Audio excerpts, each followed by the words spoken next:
നമസ്കാരം, press live ന്യൂസിലേക്ക് സ്വാഗതം. രക്തത്തിലെ പഞ്ചസാരയുടെ അളവിനെ നിയന്ത്രിക്കാൻ ഭക്ഷണത്തിൻ്റെ കാര്യത്തിൽ ഏറെ ശ്രദ്ധ വേണം. അത്തരത്തിൽ പ്രമേഹ രോഗികൾക്ക് കുടിക്കാൻ പറ്റിയ ചില പാനീയങ്ങളെക്കുറിച്ച് പരിചയപ്പെടാം.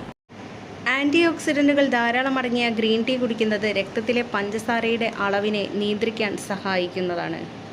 ഫൈബറും വെള്ളവും അടങ്ങിയതും കലോറിയും കാർബോയും കുറഞ്ഞതുമായ വെള്ളരിക്ക ജ്യൂസ് കുടിക്കുന്നതും പ്രമേഹത്തെ നിയന്ത്രിക്കാൻ വളരെ സഹായിക്കുന്നതാണ്.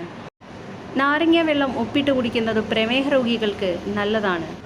ഇളനീർ നിർജ്ജലീകരണത്തെ തടയാനും ശരീരത്തിന് ഊർജ്ജം പകരാനും മാത്രമല്ല, രക്തത്തിലെ പഞ്ചസാരയുടെ അളവിനെ നിയന്ത്രിക്കാനും സഹായിക്കും.